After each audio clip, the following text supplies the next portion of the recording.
முன்னாள் அமைச்சர் செந்தில் பாலாஜி நீதிமன்ற காவல் 52வது முறையாக ஆகஸ்ட் 7ஆம் தேதி வரை நீட்டித்து சென்னை முதன்மை அமர்வு நீதிமன்றம் உத்தரவிட்டுள்ளது. காணொலி வாயிலாக செந்தில் பாலாஜி படுத்திருந்தவாறு ஆஜர்படுத்தப்பட்டதால் என்ன ஆனது என நீதிபதி கேள்வி எழுப்பினார். செந்தில் பாலாஜிக்கு வாந்தி மயக்கம் ஏற்பட்டதால் மருத்துவமனையில் சிகிச்சை அளிக்கப்படுவதாக காவலர் விளக்கம் அளித்துள்ளார்.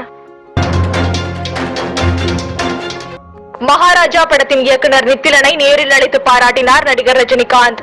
விஜய் சேதுபதியின் 50வது படமாக வெளியான மகாராஜா பல்வேறு தரப்பினரிடமும் வரவேற்பை பெற்றுள்ளது. நீலகிரி மாவட்டம் கோத்தகிரியில் தடை செய்யப்பட்ட கேரள லாட்டரி விற்பனை செய்யப்படுவதாக புகார் எழுந்தது. காலை 8 மணிக்கு தொடங்கும் லாட்டரி விற்பனை மதியம் 2 மணிக்கு முடிவுகள் வெளியிடப்படுகிறது. ஆசிரியர்களின் நியாயமான கோரிக்கைகளுக்கு தீர்வு காண வேண்டும் என தமிழக முதலமைச்சர் மு.க. ஸ்டாலினுக்கு மார்க்சிஸ்ட் கம்யூனிஸ்ட் கட்சியின் மாநில செயலாளர் கே. பாலகிருஷ்ணன் கடிதம் அனுப்பியுள்ளார். வயநாடு சம்பவத்தை அடுத்து தமிழகத்தில் உள்ள 8 மாவட்டங்களை கண்காணிக்க தமிழ்நாடு அரசு உத்தரவிட்டுள்ளது. கோவை, நீலகிரி, திண்டுக்கல், குமரி, நெல்லை, விருதுநகர், தேனி, திருப்பூர் ஆகிய மலை மாவட்டங்களை கண்காணிக்க உத்தரவிடப்பட்டுள்ளது.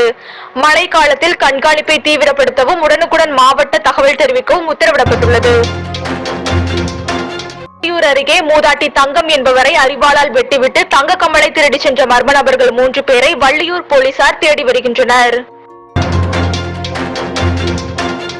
கிரண் காப்பகத்தில் ஜூலையில் மட்டும் 14 பேர் உயிரிழந்ததற்கு சுகாதாரமற்ற குடிநீர் உணவே காரணம் என டெல்லியில் ஆஷா கிரண் காப்பகத்தில் ஆய்வு செய்த பின்னர் ரேகா சர்மா பேட்டியளித்தார்.